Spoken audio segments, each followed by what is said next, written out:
Faith and Science Podcast. My name is Tyler Bublitz, and welcome back for the 12th Sunday after Pentecost for the week of September 1st, 2019, and I'm excited to have you here. I'm excited to get into this week's podcast, and happy Labor Day weekend. We've made it here in the States to Labor Day weekend, and it's always such a busy time, and it's always for here in the northern part, at least, of the United States. It's kind of the symbolism of the beginning of the end of summer.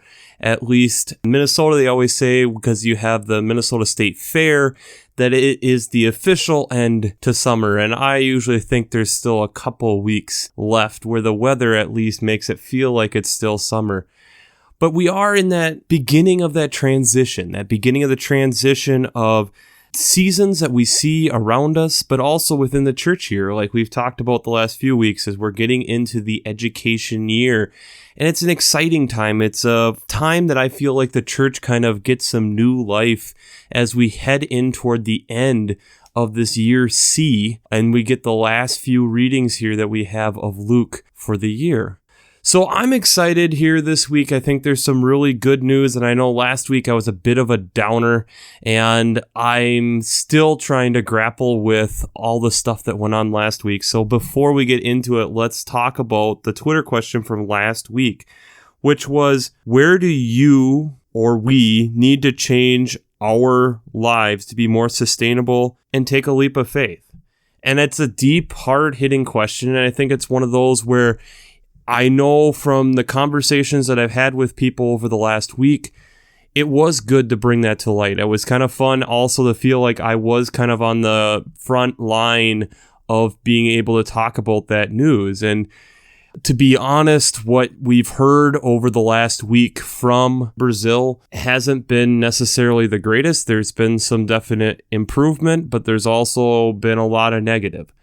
And it's difficult to be able to get through. I know G7 happened this last week, and where G7 said they wanted to donate money, but there's been some quarreling back and forth between some of the G7 leaders and the Brazilian president. And there's been a lot of blaming both ways. But I think there's also a point where helping us understand really what we're doing and starting to try to understand how big this issue actually is.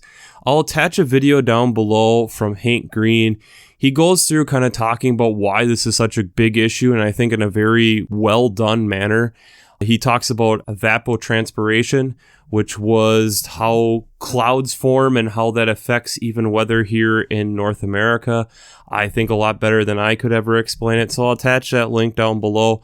Again, I'd highly recommend at least checking that out. But to get to the answer of what I was saying with becoming more sustainable, I know for one thing this last week, I've been trying to bike to work a lot more. There's still been a couple times where I need to take my vehicle, and there's always still going to be those occasions, but there's a lot of times where it was essentially just me and I didn't really need the extra space. And yes, it takes a little bit longer, but it's a good excuse for me to do some additional exercise. And I'm in the fortunate position that I really am not that far from work. But I think there's a lot of little things that I can still work on and still consider myself. Thinking about just when I have lights on at my house, when am I eating certain foods, which we'll get into a little bit more this week. Getting into when I decide to do different things, thinking a little bit more about the planet. And I think it's a hard conversation, but a good conversation to have with oneself. The second shameless plug, like we always do, I'm going to plug Working Preacher. If you haven't checked out Working Preacher, I'd highly recommend it. Between their Sermon Braidway podcasts, their commentaries, their discussions, you have amazing professors at Luther Seminary putting together something to be able to help you, guide you. And the commentaries have people from all over the globe trying to breathe insight into these texts. If you haven't checked out workingpreacher.org, I'd highly recommend it. Since I'm not an ordained minister, I use them on a weekly basis to help prepare myself to bring you this podcast week after week. So let's get into this week's text, and I think there's a lot of really fun nuances, and I purposely had to think a little bit harder because I didn't want to hit us as hard as I did last week, And I think there are some positive things that we can take out of these texts this week that I think get us to think a little bit beyond the human experience. And I think that's really important with these texts. The gospel text this week is out of Luke chapter 14, verses 1 and 7 through 14. And this is where Jesus is in a house with the Pharisees, and he's being closely monitored, and he's looking at the people and where they are sitting. And so he puts forth this parable discussing that when you're at a wedding banquet or some place where you're getting, essentially they're having a dinner, that it's much more honorable to be in a place where you're invited to be brought closer toward the head table or invited to the head table than assuming that you should be at the head table and then being told to make room or move down for someone else. And that's an interesting way of looking at it. For especially coming from verse 11, for all who exalt themselves will be humbled, and all who humble themselves will be exalted. This idea of how do we keep ourselves in check? How do we keep our own ego in check? And Jesus then at the end of this parable even continues to bring this in to not just include where you're sitting, but who are the guests at such a wedding banquet. Are we inviting the poor, the crippled, the lame, the blind, coming from verse 13? And verse 14, I think, is so beautiful. And you will be blessed because they cannot repay you, for you will be repaid at the resurrection of the righteous. This idea of giving of oneself to the point where there is no way that you can be repaid. The first reading this week is from Proverbs chapter 25, verses 6 and 7. And with it being so short, it's any reader's dream week if you've been having that reader who's always been wanting to read. But I'll just read this to you. Do not put yourself in the king's presence or stand in the place of the great, for it is better to be told, come up here, than to be put lower in the presence of a noble. This similar idea that what we got here in the gospel text of not thinking of oneself so high that we have to be cut down in a way. The alternative first reading is from Jeremiah chapter 2, verses 4 through 13. And this is continuing right after we got the call story from Jeremiah last week of the people have questioned God through all this time, and God kind of going through and how he's continued to provide for the people, but yet there's still doubt. There's still, where is God? As they are willing and easily manipulated or turned to other gods or other things that are appealing to them. Starting in verse 11, has a nation changed its gods, even though there are no gods? But my people have changed their glory for something that does not profit. Be appalled, O heavens, at this, be shocked, be utterly desolate, says the Lord. For my people have committed two evils. They have forsaken me, the fountain of living water, and dug cisterns for themselves, cracked cisterns that cannot hold water. This idea of us constantly searching for something greater when we already have something great in front of us, and being oblivious to the blessings of what has been put before us. In a way, being so filled with pride that we're not being humbled to see what is actually going on. The psalm this week is Psalm 112, the whole thing, all 10 verses of it. And this, again, is this psalm of praising the Lord and trying to see the blessings that have been put before us, but how often it is for us that we miss it, that we miss the point. We don't fully see it, and we get consumed with the self in a way. The psalm really this week gets to show kind of the pull, the force of good and evil in kind of an interesting way. And again, I think it's the idea of where putting that treasure. Are we putting it purely within ourselves, or are we looking to be able to be moved by Christ by doing something greater than the self? The second reading is from Hebrews chapter 13, verses 1 through 8 and 15 and 16. And this again kind of plays into that idea that what we've been playing around with of humility a little bit, and what is love really? What is it that God is trying to have us fully understand? This idea that Christ is still the same yesterday, today, and forever, and that includes people who we may not necessarily want to include in that.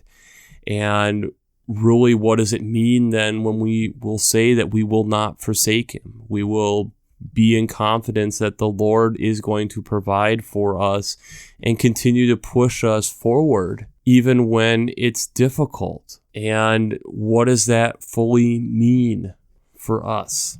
When you're going through this, and especially that most places will end with a gospel reading, I think the word that can come through fairly easily is humbled. And what does it mean to be humble, to be of the ground, to be still confident in oneself, but not arrogant? That fine line of where that place is. And this week I was at tech study, and it was mostly male dominated, but there was a female who brought up a really good point of humbling isn't always about cutting yourself down to recognize where you're taking advantage of something, or maybe not seeing the whole picture, or something you taken advantage of. It's sometimes also the point of raising someone up to accept a compliment and really be truthful to that, to absorb that, to really be confident of that, being able to accept a compliment and realize that that's part of who they are, part of who God has made them to be, that they have these gifts and talents that not all of us have, and being able to accept that is a part of being humbled. And I think it's a really good example within the human context, but I think it's so easy for us to get purely tied up with this idea of humbling purely in the human context. And I think it can be caused a stumbling block, because I think we really as humans struggle to be humbled. And we could argue that there was one person who walked it out perfectly, again being Jesus. And so I think when we're looking to try to explain and understand the humility of what Christ is talking about here, it is very beneficial to look beyond ourselves. So the way that I'm going to propose that you look this week is looking at fruits and vegetables and looking at flowering plants. Let me explain. I'll attach a link down below, and this is actually a really cool one. It's designed for within the States. I'm sorry I wasn't able to find a world one. But it talks about the different plants, especially fruits and vegetables, that are in season at different times of the year. So when is a strawberry in season? When is an apple in season? When is kale in season? And essentially that you would be able to get a better product because it's fresher. Its natural cycle of when it would mature become that plant instead of accelerating the process. And that you might get something that's naturally a little bit sweeter of a carrot because it's just that time of the year that it would be picked normally. And I was thinking about this and thinking about it from the context of, why don't we have all these plants at the same time becoming ripe? Not only would it be very difficult for us as humans or any creature to be able to eat the fruits and vegetables that would be around us, but it would also be that how would you pollinate all these plants? How would they be able to grow if they're all competing for the same period of time? And I would argue in a way there's a humility within plants that they understand that there is a time, there is a season for me to be ripe, and there is a season for me not to be. And I think it's really easy, again, to think about this, especially in wildflowers. So for the area that I am in, one of the flowers that I really enjoy seeing at late spring, early summer, kind of that turning point for me, is when I get to see lilacs in bloom. And that to me kind of is a signal that summer is here. And lilacs bloom for a few weeks. They're these small fragrant purplish, usually flowers, but they don't bloom all summer. They take their stance, they look and are bold for a while with a very fragrant smell, and the rest of the year, they're humbled. The rest of the year, they sit back and are just a regular plant, letting other things take the stage.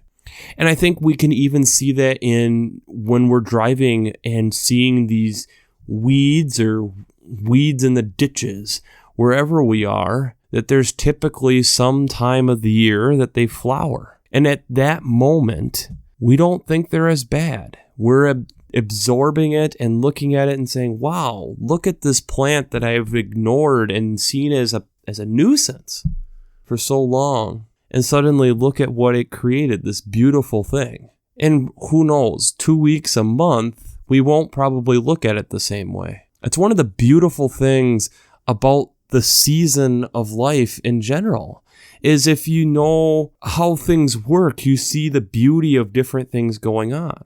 It's part of what makes a master gardener. They are able to plant a garden that they realize when different things are going to bloom. So they always have something in bloom, always have something that's taking the stage, if you will, but that there are other plants around waiting either to be the next plant to take the stage as the other one humbles itself to lend offerance to the next plant to come. And I think we even see this, especially in the area that I am in, with deciduous trees. And in deciduous trees, it's such an interesting thing. It's the time when it's shutting itself down. It's calling it a year. That the chlorophyll that's in the leaves finally leaves the leaves, and we see the true colors of the tree, like its final hurrah of look at the beauty that is around us, as we all see it and know that, especially here in the northern U.S., that we are going to continue to get colder. And as we absorb the beauty of those leaves for a couple weeks, they fall, providing nutrients for the ground for the next year, for the grass to grow and all the different plants around, but also leaving a way for the beauty of winter that is to come. No matter how much we may complain about it because at times it gets long and it gets cold, there is still a beauty to winter. I think when we look at this and see that nature is this constant cycle of humility, constant cycle of, I am here for a period of time. I am here to present myself, and then I must step back to let something else take the main stage. I think it helps us understand this. I think it helps us understand that when a plant is in that situation, it can prepare for the moment that it's ready to bloom, but it still has to wait with anticipation for that time when God says, now is the time. Now the conditions are correct for you to bloom, for you to blossom, for you to show the beauty of the creation that I have made you to be. And I think it's one of the things as humans, especially in the world in which we're in, when we talk about quarter margins and we are looking at how can we get more efficient, how can we move faster, how can we do more, we have to understand that there is still a point where maybe it's better if we were like that for a short period of time and the rest of the year we were preparing. The rest of the year we humbled ourselves, took a step back, and realized it's okay to play in the background. It's okay to let others rise up and be confident in who we are, or be that weed that's ignored for all the year and be willing to appreciate that weed when it suddenly changes into something we can't explain. If you want to look at another weird plant example, would be milkweed. Milkweed is a weird plant. It's kind of soft on its leaves. It's got these big pods that it makes throughout the summer. There isn't really a flower that it makes, but it's essential for monarch butterflies. It's essential. It's so powerful. It's got this milky sap. That's where it gets its name, milkweed. So there's a lot of people, especially where I'm at, where people are leaving milkweed. It's not a very pretty plant. And the coolest thing you get is in the fall when the pods open and you get these little floaties all through the air. But in that, humbling of it, it ends up bringing a different beauty to life. It lets us realize and appreciate the power of the monarch butterfly and the amazing migration that they do each year, and to be able to provide for a butterfly like that, to be able to grow and succeed and to take the stage. But it's this plant that, in order for these beautiful monarchs, we have to realize to appreciate this plant that really doesn't have a lot of color.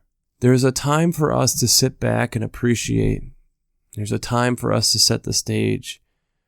But I think there's also a point of us realizing that we aren't always the center of attention, and we need to be okay with that.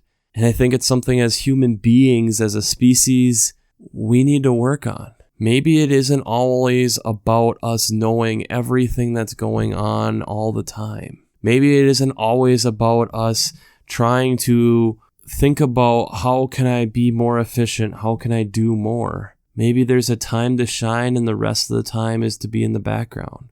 Maybe it's a time to be in the background and support something else to grow. And that's when we really see the true colors of who you are. We're called to appreciate the creation. We're called to appreciate God and everything that He has done for us. But to do that, that means we can't always be in the limelight. We sometimes have to be in the background. Because when we're always in the limelight, how do we get to appreciate being in the limelight? How do we get to appreciate when others are being in the limelight? How do we get to have that feeling of helping someone get to the limelight and accept the limelight, and whatever that limelight may be? So the Twitter question this week will be, where else around you do you see the humbling of creation? So I brought up mostly in plants and flowers and trees. Is there other places where you're seeing the humbling of creation? And what can we learn from that? So where else do you see the humbling of creation, and what can we learn from that? Humbling is a hard process. It's not an easy process, but I think it's also very rewarding. It's very rewarding to help someone else, especially, realize the gifts that they've been given. When they're suddenly told to step out of the background and into the limelight and to accept what is being told to them. It's sometimes us realizing that we've been in the limelight too long and stepping back so that someone else can take advantage of it. It's sometimes realizing that maybe it's not your year to be in the limelight, because not every plant has a big year every year, and being okay with that.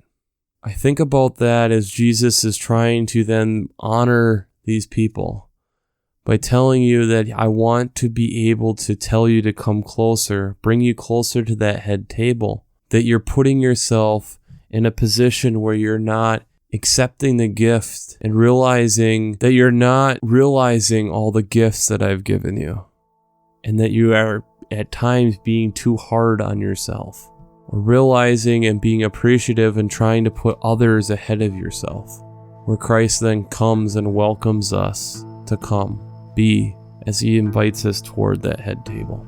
Humbling is not an easy process, but I think in the world in which we're in, based on the issues that we've talked about over the last few weeks, I think it's a time that we really work on this, both raising up people who need that, to help them realize it's okay to be in the limelight, accept it, be okay with it, because these are the gifts that God has given you, and absorb that because you're a child of God.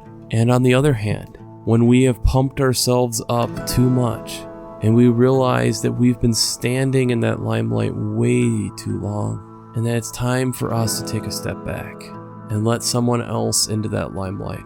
Because I would argue we can see it in the world around us. It's just that we really struggle with that idea. So, we'll wrap this up as we always do. I pray God blesses you through your faith and amazes you through science.